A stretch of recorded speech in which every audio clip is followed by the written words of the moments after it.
Hello everybody, this is Starkisser3 Productions here, welcoming you back to the Harry Potter and the Chamber of Secrets PS1 walkthrough. In the last part we found Ginny, and this Kate over here can't get it to do anything. So let's do this. Oh damn it, I missed. There we go. Yeah, nice misty thing as always. There we go, there's the gate open. Nice work, Harry. Hope Dad's junk wasn't too much of a problem for you. Right, we better get back to the house. Mum and Dad are waiting to take us to Diagon Alley. Yeah. Yeah, I was just checking if I put deodorant on because, yeah, my armpits feel sweaty. Yeah, that's probably too much information, but well. As you've never travelled by flue powder before, you need to know a few things. When you're in the fireplace, say where you're going. And keep your elbows tucked in. Mind you get out at the right Yeah. Are you sure this is safe? Piece of cake. Diagon Alley. Alley. I don't know why he coughed there because he didn't in the film. I'm gonna try and get as many beans as I can, but it's not going to be the easiest. Yeah, and there's a I missed some beans. Yeah, there's a time limit down towards the bottom, but alright, this is very tricky. Turn. Thank you.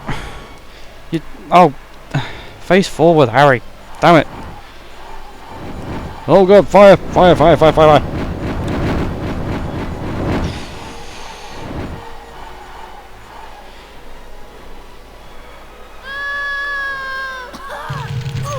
Yeah, did it in my first attempt.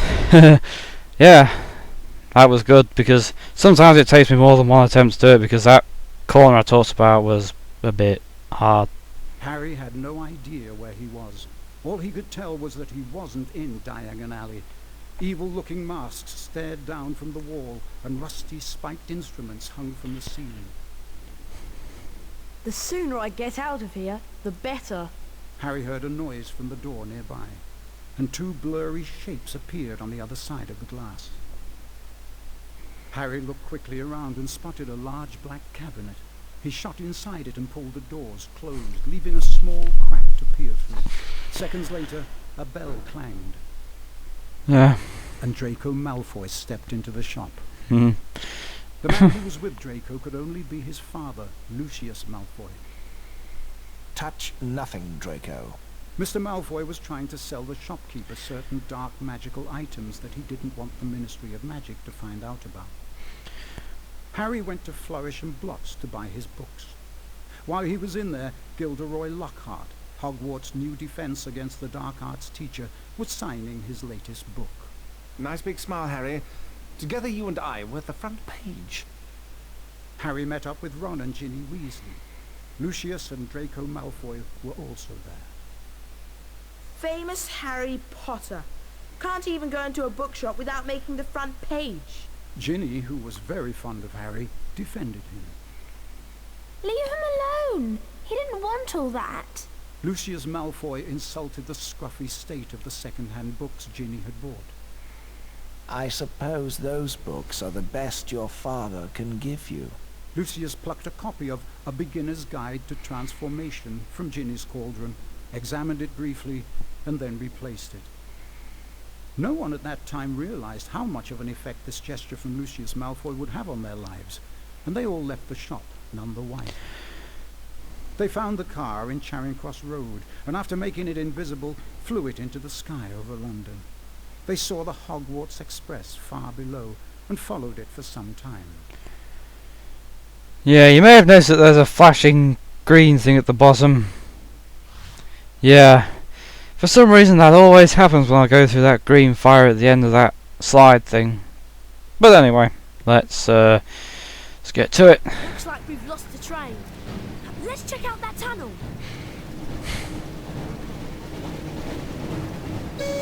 Looks like we found the train, Ron. Well, yeah, obviously it's right behind you, you stupid idiots. Why didn't you see as you were coming through the tunnel? Try not to scratch the paintwork or my dad will kill me. Okay.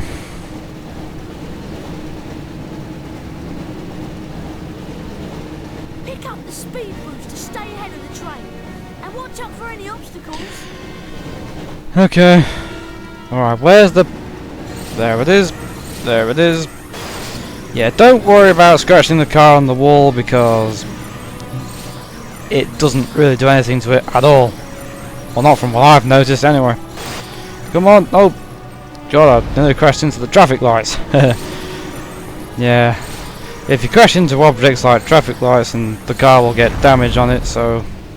Oh no, no, no, no. Come on, come on. And there are caves towards the sides of these caves as well, so... Oh God. I should have hugged the wall. Oh well.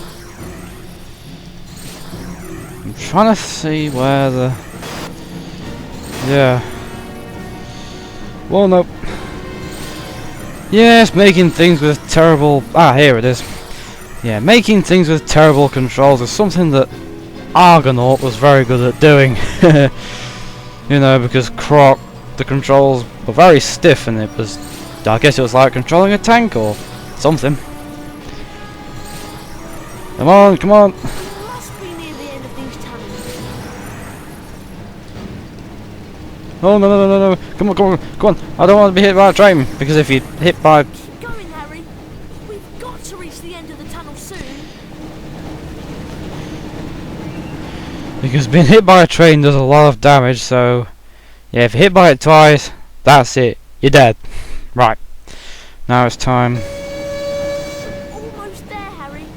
Collect the pickups to repair some of the damage to the car. Yeah, so when you collect the wrench, spanner, whatever you want to call it, it repairs damage done to the car, but luckily I didn't do any damage in the... Oh God, I just damaged the car a little bit there by crashing into the traffic light. There's a cave right to the side. Yep, done it. And there'll be another... Yeah, there it is. Yeah, there's only 4 or 5 of these wrench things in the in this area, and they're all in those caves, which is weird because I should have put them out here as well because it would have been a bit more useful, but I guess would have made things a bit too easy. Right, I'm gonna try and hug the wall because it's going to split somewhere around the corner. I don't know whereabouts, but somewhere. Come on, come on, come on, come on, come on, come on. Right, okay. Yeah, that's where it splits. I've got to hug the wall over here. Come on, yes. Nice and slow, nice and slow, nice and slow. Excellent! You got a famous Witches and Wizards card. Yeah, so far, Almost there, Harry. done a good job. Better than what I thought, because I only damaged the car a tiny bit. You know. Yeah. I didn't know trains could do very well on slopes, but anyway. Yeah. Yeah, so far the game's been nice to me because at some time I might need to turn the autosave off because if the audio gets stuck. Because it can screw the whole game up if you've got the autosave switched on. I didn't think we'd make it out of the tunnel. Excellent. Hey, look, it's the same pictures on the main menu The screen. car in the castle grounds. What a bunch of idiots. They thought people wouldn't notice. There's something wrong with the car.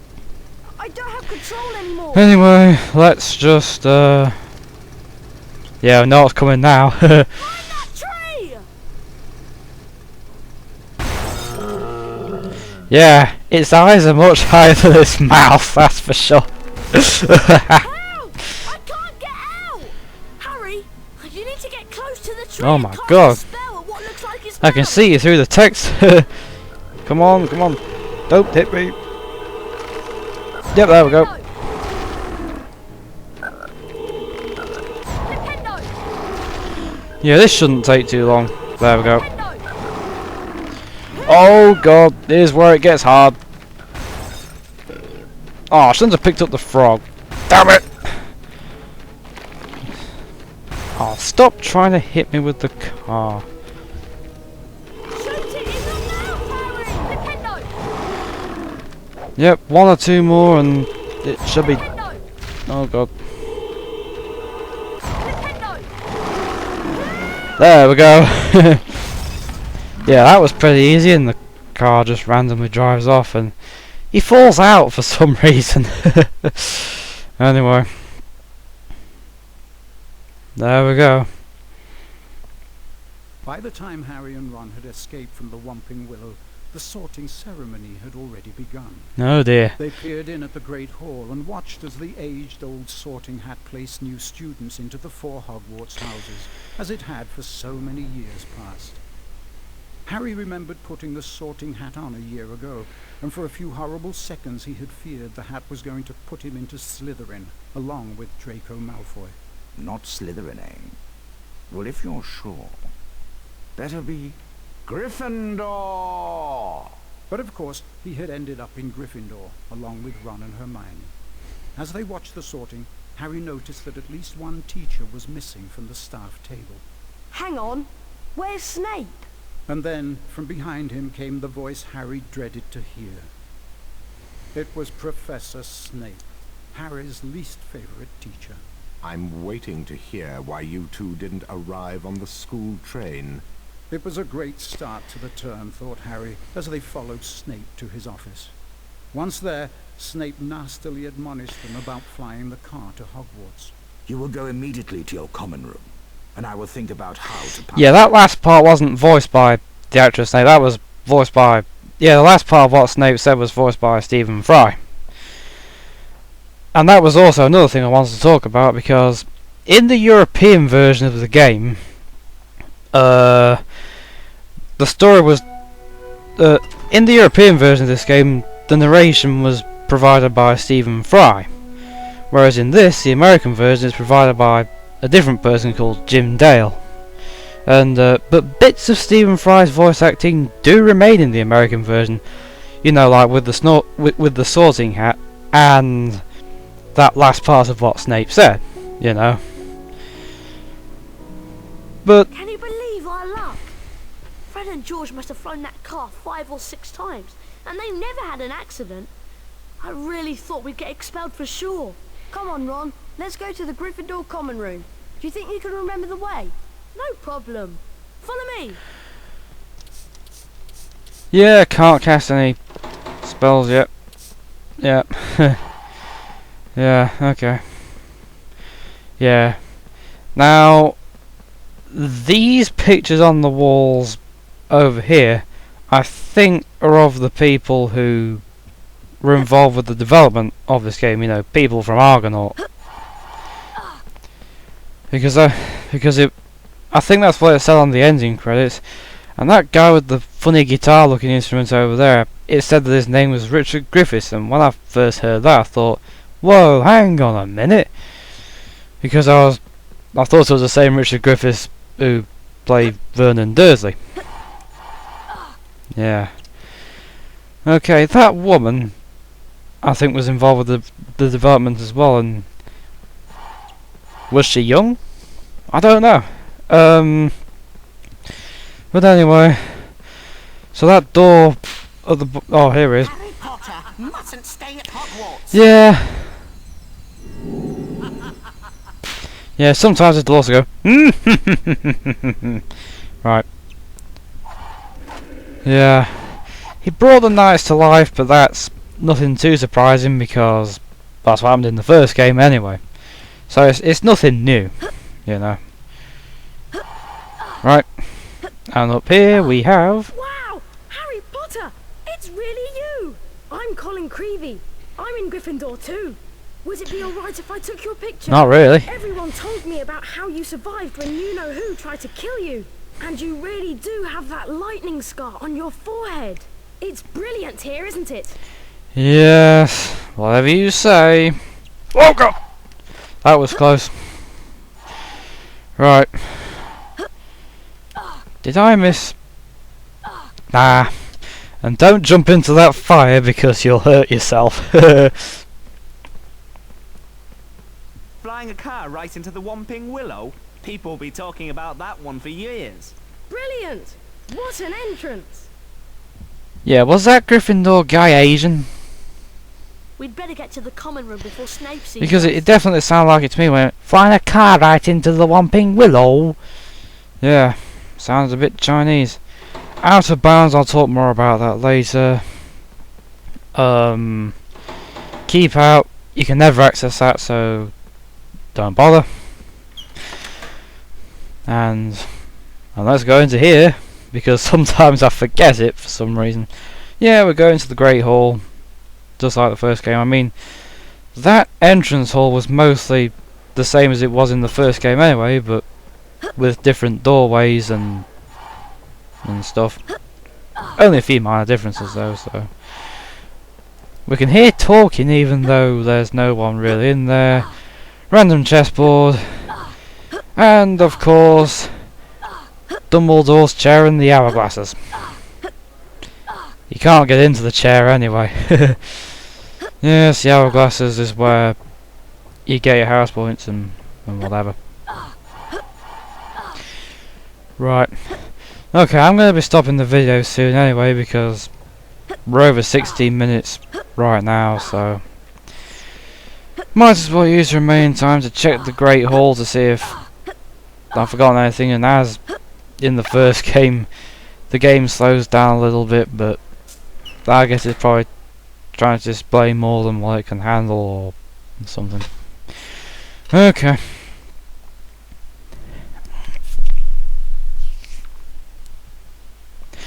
Now, time to end the video. And all this stuff is the same as the previous game as well. And the fire's not in the thing. So that's it for this video. Remember, if you like it, please subscribe. Say no to Star Kisses, and bye for now!